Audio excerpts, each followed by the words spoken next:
بسم الله الرحمن الرحیم. ملګرو نن به یو ځل بیا ستاسو خدمت کې حاضرېږم. لکه مخکې نه مې پېژنئ، سید سمیع نصرت یم او دا ځل درته په کلایم واټ او کرپ واټ باندې خبرې کوم. دا دوه سافټویر دي چې د اف ای او د خوا نه جوړ شوي دي. دا د اګریکلچر او غذایي موادو یوه دغه ده، ګډه انجو ده، د هغوی د خوا نه دا مخ ته جوړ شوي دي. راځو کلایم واټ او کرپ واټ دا په انجنیري کې څه رول لري او څه دپاره استفاده کیږي. کلایم واټ او کرپ واټ چې دي دا دواړه یو بل سره لینک لري، یعنې کلایم واټ خپله د کرپ واټ دپاره دی. دلته کرپ واټ چې دی دا د نباتاتو دپاره د اوبو مقدار محاسبه کوي. هر نبات دپاره د اوبو مقدار محاسبه کوي چې دا نبات څومره اوبو ته اړتیا لري. په اریګیشن مضمون کې به تاسې لوستي چې د یو نبات دغه بیس پیریود څومره دی، مثلا د څومره وخت کې دغه نبات رسیږي، یعنې د کرلو نه واخله تر ریبلو وخته پورې دې ټایم ته څه شی ویل کېږي؟ بیس پیریود ویل کېږي، دوران ویل کېږي. د دې دپاره چې دغه دپاره موږ به په اریګیشن کې دې دپاره مختلف دغه لرل، مثلا دلتا به هغه مجموعي ژوروالی به چې یو نبات د څومره مجموعي ژوروالي باندې اوبو ته اړتیا لرله. دغه ټول هر څه موږ هلته لوستي. راځو موږ نن دلته په سافټویر باندې د یو نبات دپاره د اوبو مقدار محاسبه کوو. مخکې د ده نه چې موږ د نباتاتو د اوبو مقدار محاسبه کوو، د نبات د اوبو وړ ساحه چې دی، کوم چې دی د اوبو لګولو مقدار دی، په دې باندې مختلف فکټورونه تاثیر کوي چې هغه په خپله اقلیم دی، باران دی، رطوبت دی، د جذب ضریب دی، همدارنګه ټمپریچر دی یعنې حرارت دی. دا هغه څه دي چې د یوې ځمکې دغه د اوبو په مجموعي ژوروالي هم مستقیم تاثیر لري، یعنې په دې سره کم او زیات کیږي. که د یوې ساحې د اوبو د باران اندازه زیاته وي نو شاید هلته کم اوبو ته اړتیا ولرو چې موږ هغه نبات کم اوبو ته اړتیا ولري دلته ورسیږي. ټمپریچر حرارت یې زیات وي نو مجبور دلته به حتما اوبه زیاتې لګیږي. دا هغه څه دي چې باید د یو نبات د اوبو د محاسبې لپاره چې کله موږ نباتاتو واټر ډیمانډز یا اریګیشن ډیمانډز محاسبه کوو، دا باید په نظر کې ونیسو. تبهیر دی راټول.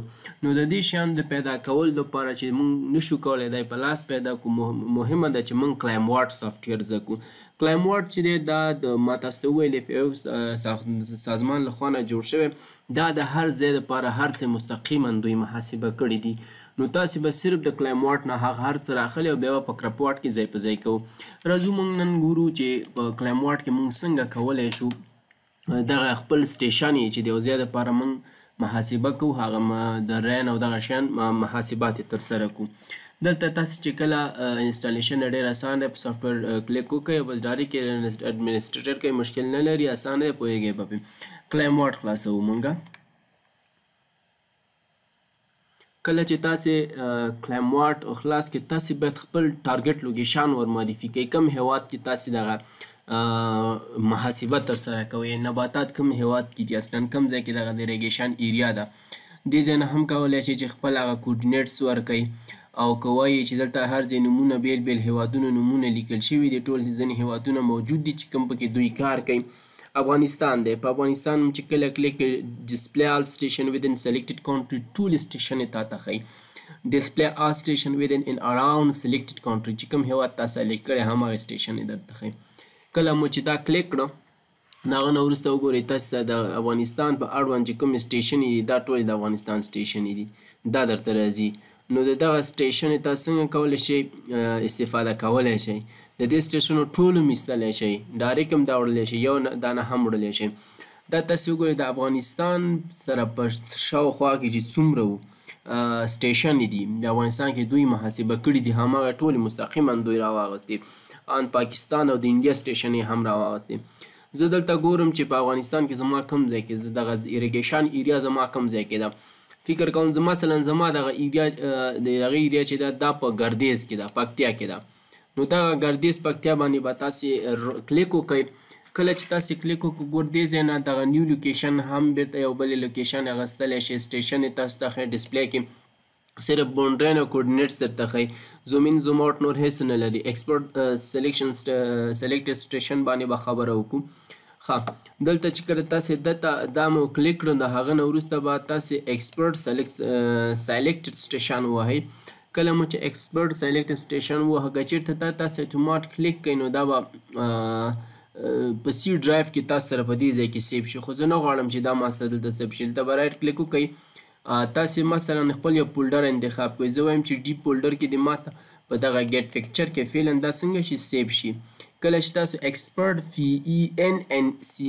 FENNCLY فایل دا دوه فایل زما په کار دي چې د کې ما سره ټول هغه مشخصات دي چې هغه به زه څنګه کوم کرپواټ ته ور مودیفای کوم هغه به دې ځای نه ایکسپورټ کوي صحیح شو ون سټیشن ایکسپورټډ ټو فولډر ګیټ پکچر دې ته زما څنګه شو ایکسپورټ شو نو ما هغه ټول معلومات څنګه کړل لاسته راوړه چې کوم د یو کرپواټ دپاره ضرورت دی او هلته پیدا کیږي زه به راشم خپل دغه به پیدا کړم دلته به راشم خپل فولډر ته ما سره په ګیټ پکچر کې دي دلته وګورئ دوه فایله تاسو سره خلاص شوي ګردیز کلایمیټ دی او ګردیز پین دی نو دغه دواړه فایلونه به زه څنګه کوم ما کنټرول ایکس کوم یا به کټ کوم د دې ځای نه سی ډرایو ته به راشم په سی ډرایو کې تاسو پروګرام ډیټا ته راشئ چې شته پروګرام ډیټا ته کله چې پروګرام ډیټا ته رالی نو بیا به کرپواټ ته راشئ دلته چې کرپواټ کې راشئ ډیټا به خلاصه کوئ وروسته به کلایمیټ خلاص کړئ په کلایمیټ کې تاسو ګورئ ما ځان سره میمنه او جلال آباد دپاره هم سټیشنینګ کړي دي او دغه یو چې دی د اتومات خپل انسټال شوی انسټالیشن نه ما ځان ته کړی دی نو دا دوه ما ځان ته کړي نو دلته به دا هم زه څنګه کوم پیسټ کوم ګورئ تا چې کله سټینګ ګردیز پی ان او ګردیز کلایمیټ راغی دا ګردیز کلایمیټ به دې بیرته کټ کوي دا به کنټرول زیډ کوي یا کنټرول ایکس به یې کوي دا کټ دا مو چې دې کټ کړه دا بیرته لاړ شئ راین ته به راشئ باران دلته به دا څنګه کوي پیسټ کوي دې ځای کې ګورئ ما میمنه دا ټول ځان سره څنګه دي اچولي د هغوی ځان ته هم خپل اچولي نو دا زما هغه د سټیشنینګ دی چې زه یې ورته کوم د کرپواټ دپاره دا که تاسې خلاص کړئ د ده په داخل کې د سیلی فایل تاسو سره اوسي دا به د ده په داخل کې ټول هغه معلومات دي چې کوم د کرپواټ دغه د اقلیم مربوط لکه د مثلا د تودوخې درجه شوه میژر شو یعنی رطوبت شو نه ټول معلومات به د کې ځای په ځای وي د دې ساحې هر څه به یې راغستي وي د مختلفو میاشتو دپاره به یې راغستي وي یوازې یوه میاشت به نه وي دا به ټولې میاشتې په دې کې څنګه وي ترسره شوي نو دا به کلوز کوي کله چې تاسې کلوز کړو نو دا تاسو سره سیف شو د کلایمواټ کار پکې همدومره دی نور کلایمواټ ته موږ دلته ضرورت نه لرو چې کرپواټ کې استفاده کړو نو دغه معلومات چې کوم دا ما د کلایمواټ نه راواغستل او دا به بیا انشاءالله زه په آینده درس کې د کرپواټ کې ځای په ځای کوم او هلته به د نباتاتو دپاره د اوبو هغه ډیمانډز ما څه به کومه اریګیشن دپاره پی هکټار دپاره چې یو هکټار کې مثلا دومره نباتات دي دغه نباتات دي په دې یو هکټار کې په دومره فیصدۍ سره دغه نباتات دي او د دې دپاره به د اوبو مقدار زه محاسبه کوم دا به انشاءالله په راتلونکي درس کې په دې باندې خبرې وکړو تر هغې موږ سره پاتې اوسئ او دغه ویډیو وګورئ چې په کرپواټ باندې مکمل پوه شئ مننه